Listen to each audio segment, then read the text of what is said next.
Dans un zoo, quelles sont les qualités d'un bon soigneur? La passion des animaux, bien sûr, et un bon sens de l'observation, sans aucun doute. Mais il est tout aussi important de faire preuve de beaucoup d'imagination.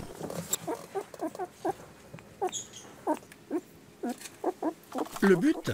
Compliquer la vie des pensionnaires. Ce matin, les suricates vont devoir se creuser la tête pour récupérer les raisins et la carotte insérée dans un morceau de bambou. Alors princesse, ça va? Ma fille? Pour les grands fauves, comme les lions, Romain a choisi d'emprisonner de la nourriture dans des blocs de glace. Certes, la viande est fraîche, mais la finalité est tout autre. Le but, c'est la stimulation, c'est qu'ils soient obligés, toujours pareil, de trouver la nourriture, de chercher, de se creuser la tête un petit peu pour avoir la nourriture plutôt qu'elle tombe du ciel.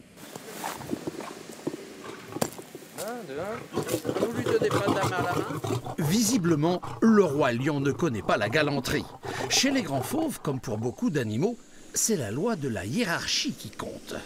En fait, le soigneur est bien plus qu'un simple employé qui distribue de la nourriture et nettoie les lieux de vie. Il est l'interlocuteur privilégié des petits et grands animaux. Il connaît parfaitement les résidents et réciproquement. Dès qu'on rentre sur le parc, ils savent qui est présent, qui n'est pas présent. S'il y a de la nourriture, il n'y a pas de nourriture. Donc, voilà, cette relation, c'est une relation de confiance, mais limitée, puisqu'on reste des steaks sur pattes.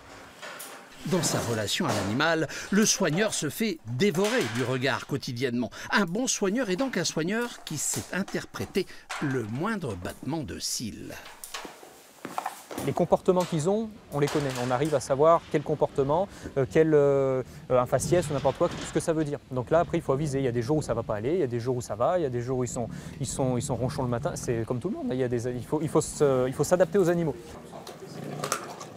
Kaoma, allez, mon gros, c'est bien. Quand il s'agit des grands fauves, le nourrissage constitue l'un des moments les plus délicats de la relation entre l'homme et l'animal. La sécurité passe par les trappes et les sas. Si le protocole permet aux soigneurs de rester en vie, il permet aussi aux femelles de manger tranquillement, sans être importunées par un mâle quelque peu égoïste. On est obligé de les séparer parce que forcément, il y a une dominance, il y a une hiérarchie. Des animaux qui sont nés en captivité, ils se connaissent, il n'y a pas de problème, mais quand arrive le moment de manger, vous ne pouvez pas faire autrement. On est obligé de les séparer quelques minutes le temps qu'ils mangent et puis après ils se retrouvent. Il n'y a plus de soucis, mais si on les laisse ensemble au moment du nourrissage, il y a des tensions. Allez, hop, on rentre. Fort heureusement, il existe des félins avec qui la relation est plus simple et même fort sympathique.